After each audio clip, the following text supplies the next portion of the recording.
রাধে রাধে। কেমন আছো তোমরা সবাই? আশা করছি রাধারানীর কৃপায় সবাই ভালো আছো। আর তোমাদেরকে স্বাগত জানিয়ে আমার আরেকটি নতুন ভিডিও শুরু করছি। আর সকল সাধুগুরু বৈষ্ণবের চরণে আমার সহস্র কোটি দণ্ডবত প্রণাম। আজ তোমাদের সাথে শেয়ার করছি শ্রী মোহিনী একাদশীর দিনের ভিডিও। সকাল সকাল স্নান সেরে ঠাকুর ঘরে চলে এসেছি।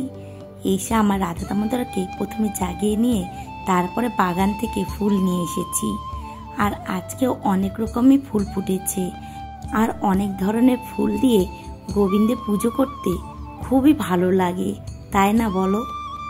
আর এই ফুলগুলো কিন্তু রাধা দামোদরের খুবই প্রিয়। মাধবীলতা, সাদা ফুল গোবিন্দের খুবই প্রিয়। ফুলে চন্দন দিয়ে নিয়ে ফুল শুদ্ধি, জল শুদ্ধি সবকিছু করে নিয়েছি। আর এখন গিরিরাজকে স্নান করিয়ে দেব। আর আজকে আলাদা বস্ত্র গিরিরাজকে পেতে দিলাম। আর আজকে যেহেতু শ্রী মোহিনী একাদশী ব্রত, সেই কারণে আজ আমার গিরিরাজের স্নান তোমাদেরকে দর্শন করালাম। আর যারা যারা আমায় কমেন্ট করেছো আর যারা যারা আমার ভিডিওগুলো দেখো, তাদের সকলকে জানাই অসংখ্য ধন্যবাদ। এইভাবেই তোমরা সবাই আমার পাশে থেকো। আর শম্পা দিদি ভাই, তুমি বলেছ মেয়ের শরীরটা খারাপ শুনে মনটা খারাপ হয়ে গেল। ঠিক হয়ে যাবে, মেডিসিনগুলো টাইম মতো নিতে বলো। আর তার সাথে বলেছ তুমিও সাবধানে থেকো। দিদি ভাই, আমাদের কথা ভাবার জন্য তোমাকে জানাই অসংখ্য ধন্যবাদ। এইভাবেই এই বোনের পাশে থেকো।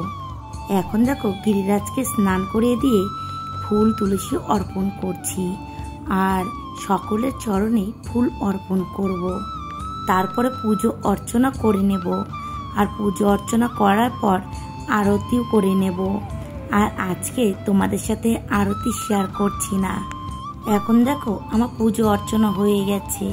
আর আরতিরও জোগাড় করে নিয়েছি, সবকিছু সাজিয়ে নিয়েছি। এখন আরতি করে তারপর আমার গোপাল সোনাদের বাল্য সেবা দিয়ে দেব। আর এখন দেখো আরতির পর আমার গোপাল সোনাদের বাল্য সেবা দিয়ে দিয়েছি।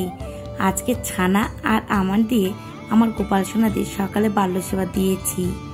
আর তারপরে তোমরা দেখো এই চন্দনাদি আর এই ভাগ্নি এসেছে অনেকগুলো ফুল নিয়ে আমার রাধা দামোদরের মালার জন্য।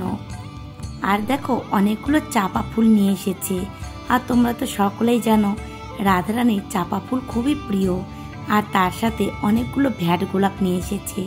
এই ভ্যাট গোলাপ দিয়ে রাধারানীকে একটা মালা গেঁথে পরানো হবে। আর চন্দনাদির ইচ্ছে আজকে ওর নিজের হাতে মালা গেঁথে রাধা দামোদরকে পরাবে। আর এখন দেখো আমি 10টা ভোগের জন্য একটু সাবুর পায়েস তৈরি করছি। আর এই সাবুর পায়েস হয়ে গেলে একটু ঠান্ডা করে আমার রাধা দামোদরকে 10টা ভোগ দিয়ে দেব। আর শুভজিৎ মদক আইডি থেকে এক ভাই আমায় কমেন্ট করেছো। তুমি বলেছো দিদি ভাই তুমি কবে লাইভে আসবে? আমি তো তোমাদেরকে বলেছিলাম আমি যখন লাইভে আসবো তোমাদেরকে আগে থেকে জানিয়ে দেব। কিন্তু হয়তো আগে থেকে জানানো যাবে না। আমি এর মধ্যেই লাইভে আসব। কখন আসবো আমি বলতে পারছি না। অবশ্যই তোমরা সকলে আমার পাশে থেকো। কারণ বাড়িতে অনেক সমস্যা, সকলেরই একটু না একটু শরীরটা খারাপ। সে কারণে কিছু বলতে পারছি না যে কখন আমি লাইভে আসব।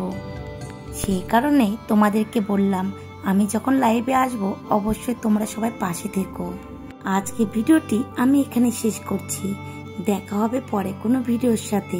তোমরা সবাই ভালো থেকো আর এইভাবে আমার পাশে থেকো। রাধে রাধে।